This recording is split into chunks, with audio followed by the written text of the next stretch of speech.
नमस्कार बंधुरा आमार चैनल लाइफ स्पेशलिस्ट बियन्ड लिमिटेशनसे आरो एक बार आपनादेर सकलके स्वागत जानाच्छि।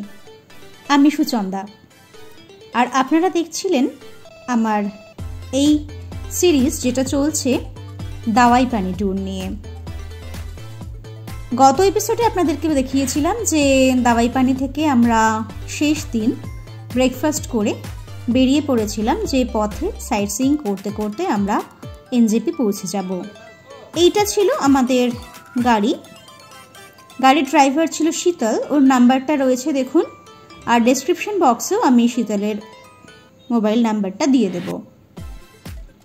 আমরা জোর বাংলো হয়ে ঘুমের দিক দিয়ে গিয়ে একটু নিচ দিয়ে বেরিয়ে চলে যাব মিরিকের দিকে। ওই যে দেখুন দূরে দেখা যাচ্ছিল টাইগার হিল ওঠার রাস্তাটা। ঠিক জোর বাংলো আর তার একটু পিছনেই টাইগার হিল ওঠার রাস্তা। এটাই হচ্ছে দাওয়াই পানি যাওয়ার যে মেন জাংশন পয়েন্ট বা মোড় সেটা। এখান থেকে আরেকটু এগিয়ে গেলেই ঘুম যে টয় ট্রেন স্টেশনটা রয়েছে সেটা দেখা যাবে। আর সেখান থেকে উপরের দিকে উঠে গেলে দার্জিলিং। আমরা যেহেতু যাব নিচের দিকে তাই আমরা ঘুমে উপরে না উঠে নিচ দিয়ে বেরিয়ে যাব সোজা লেপচা জগতের দিকে। আমরা দাওয়াই পানি থেকে ব্রেকফাস্ট করে বেরিয়েছিলাম প্রায় 10:30 নাগাদ। আরও একটু আর্লি মর্নিংয়ে বেরোলে ঘুম আর বাতাসিয়া লুপটাও আমরা একেবারে কিন্তু ঘুরে নিতে পারতাম, কিন্তু আমাদের মেইন আকর্ষণ ছিল অন্য জায়গায়, তাই আমরা সরাসরি লেপচা জগতের দিকে রওনা হয়ে গেলাম। লেপচা জগৎ পৌঁছতে পৌঁছতে যে রাস্তাটা কভার করতে হয় সেই রাস্তাটা কিন্তু ভারী মধুর। এত সুন্দর চারপাশ একেবারে সবুজ পাইন গাছের জঙ্গলের মধ্যে দিয়ে রাস্তাটা এঁকে বেঁকে চলে গেছে, সত্যি ভীষণ ভালো লাগে। দার্জিলিং থেকে 19 কিলোমিটার দূরে লেপচা জগৎ। এটা দার্জিলিংয়ের পাহাড় ঘেরা একটা গ্রাম যা অফবিট লাভারদের কাছে বেশ জনপ্রিয়। ব্রিটিশরা আসার পর পরিচিতি পেয়েছিল এই আদিবাসী গ্রাম, যা এখন একটা জনপ্রিয় উইকেন্ড ডেস্টিনেশন হয়ে গেছে। এমনকি মধুচন্দ্রিমা বা হানিমুনের জন্য একটা আদর্শ জায়গা এটা। ওক, পাইন, রডোডেনড্রন মোড়া রাস্তার দুধার মেঘ যেন এখানে গাভীর মতন চলাচল করে, যা মাঝে মাঝেই ঢেকে দেয় কাঞ্চনজঙ্ঘাকে। আকাশের মুখ ভার না থাকলে অবশ্য কাঞ্চনজঙ্ঘা হতাশ করবে না আপনাকে, কিন্তু আমরা যেদিন গিয়েছিলাম সেদিন একেবারেই এই সাইডটা পুরো মেঘলা ছিল, তাই বুঝতে পারছিলাম যে কাঞ্চনজঙ্ঘার ভিউ কিন্তু এবার আমাদের জন্য অধরাই রয়ে যাবে।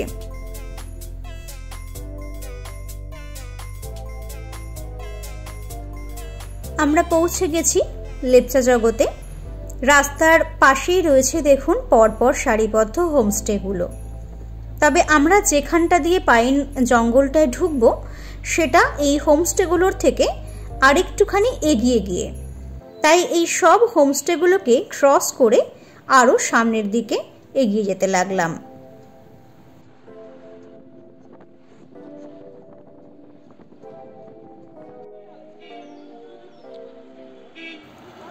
আমরা পৌঁছে গেছি লেপচা জগতের যে ইকো ট্যুরিজম পার্কটা রয়েছে সেখানে।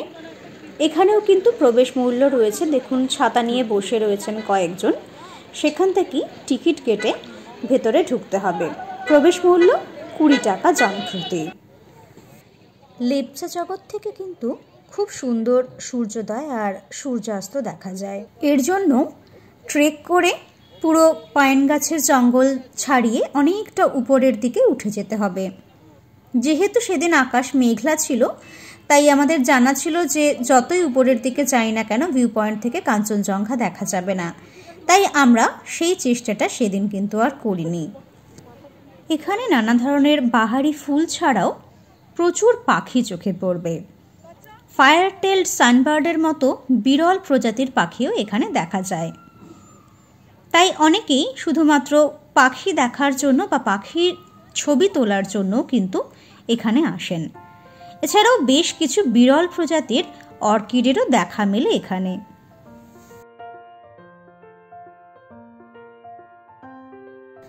লেপচা জগৎ থেকে বেরিয়ে ক্রমাগত আমরা আরও সামনের দিকে এগিয়ে চলতে লাগলাম। কিছুক্ষণ পরেই চলে এলো সুখিয়া পোখরি, যেখান থেকে মানেভঞ্জন বা সান্দাকফু যাওয়ার রাস্তাটা চলে গেছে ডান দিক দিয়ে। খুব মনটা কেমন যেন করছিল, মনে হচ্ছিল বাড়ি না ফিরে যদি এখন আবার একটু সান্দাকফুর দিকে চলে যাওয়া যেত তাহলে কি ভালোই না হতো, কিন্তু সেটা তো যাই হোক এইবারে আমাদের পক্ষে করা সম্ভব ছিল না। তো আস্তে আস্তে সেই লোকালিটি ছেড়ে আমরা আরো সামনের দিকে এগিয়ে চলতে লাগলাম। রাস্তাটা কিন্তু সেদিন মানে অদ্ভুত মায়াবী লাগছিল, তার কারণ একটু মেঘ আর কুয়াশা মাঝে মাঝেই এসে রাস্তাটা কিন্তু ঢেকে দিচ্ছিল। আরো কিছু দূর এগোনোর পর চলে আসবে সীমানা ভিউ পয়েন্ট। আমরা সবাই জানি সীমানা ভিউ পয়েন্টে একটা ভিউ পয়েন্ট রয়েছে যেখান থেকে সিঙ্গালীলা রেঞ্জের সমস্ত পর্বত শৃঙ্গগুলো দেখা যায়, তার মধ্যে সান্দাকফু অন্যতম। কিন্তু এই যে দেখুন কিরকম পুরো চারিপাশ মেঘলা, একেবারে কুয়াশাচ্ছন্ন, তাই কিছুই ভিউ পাওয়া যাবে না বুঝতে পেরে আমরা সীমানা ভিউ পয়েন্টে আর দাঁড়ালাম না। আমরা চলে যেতে লাগলাম আরও এগিয়ে, যদি পরবর্তী কোথাও গিয়ে আরও বেটার কোনো ভিউ পাওয়া যায় সেই আশায় আরও এগিয়ে চলতে লাগলাম। চলতে চলতে এবার আপনাদের যে গাড়ি ভাড়ার ব্যাপারটা সেটা একটুখানি বলে রাখি। আসলে দাওয়াইপানিতে আমরা যেদিন পৌঁছেছিলাম সেদিন আমরা কার্শিয়াং হয়ে উঠেছিলাম। এনজেপি থেকে কার্শিয়াং হয়ে যদি সরাসরি দাওয়াইপানি যাওয়া হয় তার জন্য বড় গাড়িতে নেবে ৩,৫০০ টাকা, যেটা আমাদেরকে নেওয়া হয়েছিল। আর তখনই বলে দিয়েছিল যে যদি মিরিক হয়ে ওঠা হয় তাহলে ১,০০০ টাকা এক্সট্রা লাগবে। অর্থাৎ আজকে যে আমরা এই লেপচা জগৎ, সীমানা ভিউ পয়েন্ট এরকমভাবে মিরিক ঘুরে যে আমরা এনজেপিতে পৌঁছবো তার জন্য অলরেডি আমাদের ৪,৫০০ টাকা বলা হয়েছে। এছাড়াও আমরা ঠিক করেছিলাম যে যেহেতু তাবাকশিতে আমাদের একটু থাকার খুব ইচ্ছে ছিল, কিন্তু এইবারে সেটা পসিবল হয়নি। আর তাবাকশি জায়গাটা আমি বিশেষ করে আগে যাইনি, আর ইদানিং লোকমুখে খুব শুনছি তাবাকশি জায়গাটার নাম। আমার খুব ইচ্ছে ছিল যে জায়গাটা একবার দেখে আসার, যে যদি খুব ভালো লাগে তাহলে ভবিষ্যতে কখনো সেখানে এসে স্টে করব। তো ওই তাবাকশি যাওয়ার জন্য আরও ১,০০০ টাকা ড্রাইভারকে এক্সট্রা দিতে হবে। তাহলে মেইন ব্যাপারটা যেটা দাঁড়ালো সেটা হচ্ছে দাওয়াইপানি থেকে পুরো লেপচা জগৎ হয়ে মিরিক ঘুরে নামার জন্য ৪,৫০০ টাকা, প্লাস যদি আমরা তাবাকশি যাই তার জন্য আরও ১,০০০ টাকা এক্সট্রা দিতে হবে। তো আমরা বলেছিলাম যে ঠিক আছে, মিরিক ঘুরে তো নামবই, আর তাবাকশি যাব কিনা সেটা আমরা গোপালধারা টি এস্টেটে যাওয়ার পর ডিসাইড করব যে আমরা তাবাকশি হয়ে নামবো নাকি গোপালধারা টি এস্টেট থেকে সরাসরি মিরিক চলে যাব। আমরা পৌঁছে গেছি এখন পশুপতি বর্ডার। হ্যাঁ, এটা একটা নেপালের একটা বর্ডার যেখানে আপনি আই কার্ড দেখিয়ে ঢুকে যেতে পারবেন। তবে এখানেও আমরা দাঁড়াইনি, তার কারণ আমরা আবার আলাদা করে গাড়ি ভাড়া করে নেপালের দিকে আর ঢুকবো না, তাই আমরা সরাসরি এবার চলে গেলাম গোপালধারা টি এস্টেটে। গোপালধারা টি এস্টেট হলো ভারতের পশ্চিমবঙ্গ রাজ্যের দার্জিলিং জেলার মিরিক মহকুমার মিরিক সিটি ব্লকের একটা চা বাগান। মোটামুটিভাবে ৩২০ হেক্টর বা ৭৯০ একর জায়গা নিয়ে এই চা বাগানটা তৈরি হয়েছে। এর উচ্চতা মোটামুটি ৫৫০০ থেকে ৭০০০ ফুট, যেটা মিটারে হিসাব করলে ১৭০০ মিটার থেকে ২১০০ মিটার পর্যন্ত বলা যেতে পারে। ১৮৮১ সালে এই চা বাগানটি খোলা হয়। আমরা পৌঁছে গেছি গোপালধারা টি এস্টেটে। সেদিন ছিল প্রচুর গাড়ির ভিড়, তাই আমাদের গাড়িটা বেশ অনেকটা দূরেই পার্ক করতে হয়েছিল। হাঁটতে হাঁটতে সামনের দিকে এগিয়ে গেলাম। চা বাগানের দৃশ্য দেখতে দেখতে প্রথমেই আমাদের মাথায় এলো আগে একটুখানি চা খেয়ে নেওয়া যাক আর একটু চা বাড়ির জন্য কিনে নেওয়া যাক। তো সেই মতো ভাবনা চিন্তা করেই আমরা এই চা বাগানের উল্টো দিকে যে মার্কেট কমপ্লেক্সটা রয়েছে সেখানে গেলাম প্রথমে একটু চা খাওয়ার জন্য আর চা কেনার জন্য।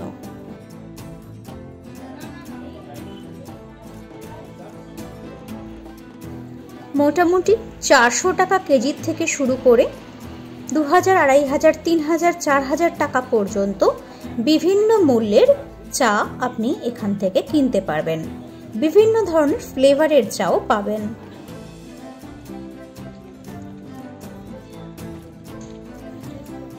আসুন আপনাদেরকে এই টি এস্টেট সম্পর্কে একটা ছোট্ট ইতিহাস বলি। 1881 সালে তপু এবং তারা সাহেবের জন্য একটা নতুন চা বাগান তৈরি করা হয়েছিল। 1920 সালে এই চা বাগানটি কিংসলে কিনে নেন, যিনি 1947 সালে এটি মুলজি সিক্কা অ্যান্ড কোম্পানির কাছে বিক্রি করেন। ডালচাঁদ সারিয়া 1953-54 সালে গোপালধারা টি এস্টেট কিনেছিলেন। 2020 সাল পর্যন্ত তার ছেলে শিব সারিয়া এবং তার নাতি ঋষিকেশ সারিয়া সোনা চা গ্রুপের ব্যানারে গোপালধারা টি এস্টেটের বিষয়গুলি পরিচালনা করেন। এই গোষ্ঠীটি দার্জিলিংয়ের রোহিণী চা বাগান এবং ডুয়ার্সের নিউ গ্লেনকো এবং সোনাগাছি চা বাগান পরিচালনা করে। এই চা বাগানের উল্টো দিকে যে মার্কেট কমপ্লেক্স দেখা যাচ্ছে, সেখানে কিন্তু যে এখানকার ট্র্যাডিশনাল ড্রেস ভাড়া পাওয়া যায়, সেটা পরে চাইলে চা বাগানে ছবি তোলা যায়। কিন্তু এবারে দেখলাম এখানে কিন্তু চা বাগানে প্রবেশ নিষেধ, তাই আমরা সেই প্ল্যান ক্যান্সেল করলাম। সকাল থেকে ঘুরতে ঘুরতে বেশ ভালোই খিদে পেয়ে গিয়েছিল, আর আমরা এখান থেকেই ডিসাইড করলাম যে সরাসরি তাবাকশি যাব, তারপর মিরিক ঢুকে লাঞ্চ করব। তাই আবার হালকা করে একটু কিছু খেয়ে নিলাম।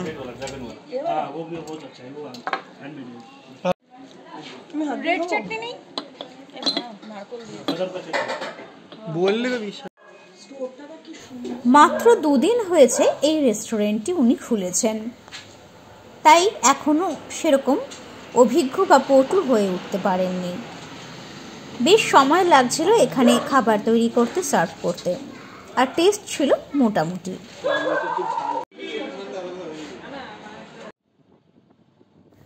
গোপালধারাতে হালকা পেট পুজো সেরে এবার আমরা রওনা হলাম তাবাকশির দিকে।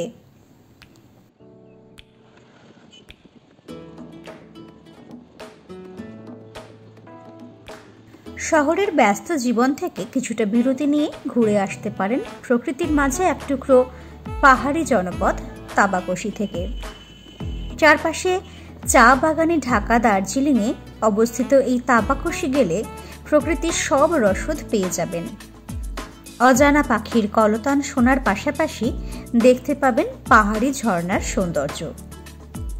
দার্জিলিংয়ে মিরিকের কাছে অবস্থিত এই ছোট্ট পাহাড়ি গ্রাম তাবাকশি। এই পাহাড়ি উপত্যকার সামনে দিয়ে বয়ে চলেছে রংভাং নদী। এই ছোট্ট পাহাড়ি গ্রামের উচ্চতা 3000 ফুট।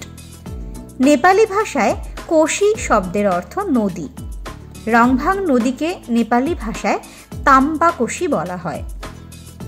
মূলত এই নদীর নাম অনুযায়ী এই ছোট্ট পাহাড়ি জনপদের নাম হয় তাবাকশি। তাবাকশিতে যেদিকেই তাকাবেন শুধুই দেখতে পাবেন সবুজ ভেলভেটের ন্যায় চা বাগান। এছাড়াও এর আনাচে কানাচে দেখতে পাবেন কমলা লেবু। দূর থেকে দেখতে পাবেন মিরিক, আশেপাশে শুনতে পাবেন নানা পাহাড়ি পাখির শব্দ। একঝাঁক নানা অজানা অচেনা পাখির দল আপনার সামনে দিয়ে পেরিয়ে যাবে।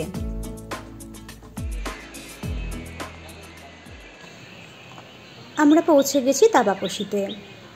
এখানে রয়েছে একটা পার্ক, আর সামনেই দেখা যাচ্ছে তার টিকিট কাউন্টার। নিচে দেখুন, এই নিচেই রয়েছে তাবাকশিতে অবস্থিত এই পার্কটা, যার মধ্যে রয়েছে আবার একটা ছোট লেক। খুবই ছোট, মানে পুরোটাই বাঁধানো। 20 টাকা দিয়ে টিকিট কেটে আমরা ঢুকে গেলাম পার্কের ভেতরে।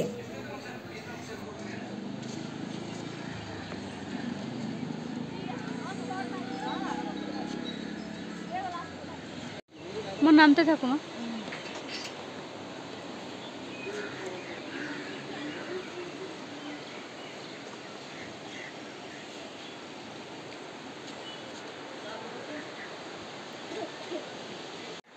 দূরে দেখুন যে গাছটা দেখা যাচ্ছে, ফুল গাছটা কি যে সুন্দর লাগছিল, মানে কি বলবো, পুরো গাছ একেবারে সাদা হয়েছিল ফুলে। আস্তে আস্তে এগিয়ে চলতে লাগলাম সেই গাছের দিকে।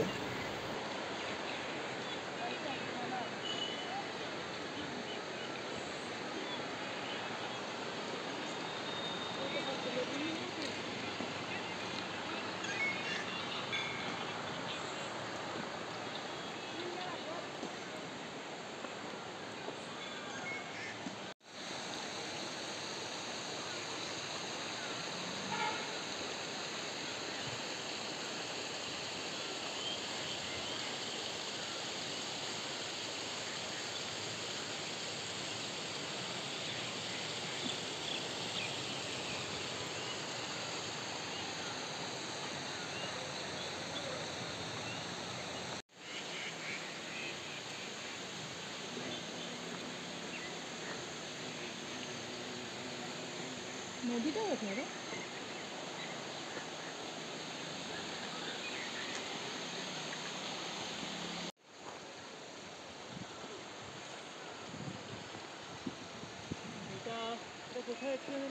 তাবাকশি।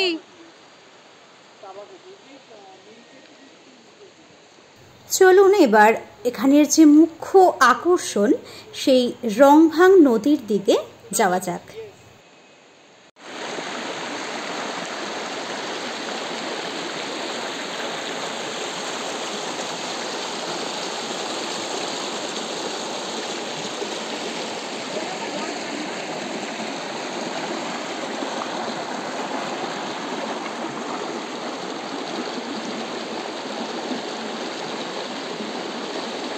নদীতে এখন অনেক জল কম রয়েছে, প্রায় কোথাও কোথাও নেই বললেই চলে। বর্ষাকালে এটা কিন্তু দেখতে আরো অনেক বেশি সুন্দর লাগবে। পার্কে এই মূর্তিটি চোখে পড়ল, যদিও ভাষাটা ঠিক মতন বুঝতে না পারার জন্য বুঝলাম না মূর্তিটা কার। বেশ কিছুক্ষণ পার্কে কাটিয়ে আমরা আবার উঠে চলে এলাম বাইরের দিকে। তাবাকশি আসার জন্য এনজেপি থেকে সরাসরি গাড়ি ভাড়া করতে পারেন, অথবা শেয়ারে আসতে চাইলে মিরিক পর্যন্ত শেয়ারে এসে তারপর মিরিক থেকে পার্সোনাল গাড়ি ভাড়া করে নিতে পারেন। গ্রামের রাস্তা দিয়ে হাঁটতে হাঁটতে চোখে পড়ল এই শহীদ স্মৃতিস্তম্ভটা, যেখানে একটা বাতি জ্বলছে। 2022 সালের 29 এবং 30 জুন রাত্রিবেলায় একটা বিশাল ল্যান্ডস্লাইড হয়েছিল এই অঞ্চলে, এবং সেখানে বহু সেনার যে অফিসাররা তারা সেখানে চাপা পড়ে মারা যান। তাদের স্মৃতির উদ্দেশ্যেই এই স্মৃতিসৌধটা এখানে বানানো হয়েছে। মেঘ তো আগে থেকেই ছিল, এবার দেখলাম ফোঁটা ফোঁটা বৃষ্টি পড়তে শুরু করে দিল। তাই সেখানে আর বেশিক্ষণ কাটানো আমাদের ঠিক সেফ বলে মনে হলো না, জোরে বৃষ্টি শুরু হয়ে গেলে সমস্যা হয়ে যেত। তাই এবার আমরা তাবাকশি ছেড়ে আস্তে আস্তে বেরিয়ে পড়লাম মিরিকের দিকে। এই মন্দিরটায় যাওয়ার খুব ইচ্ছে ছিল, কিন্তু এই মন্দিরটাতে যেতে গেলে বেশ অনেকটা হাঁটতে হতো, তাই এবারে আর যাওয়া হলো না।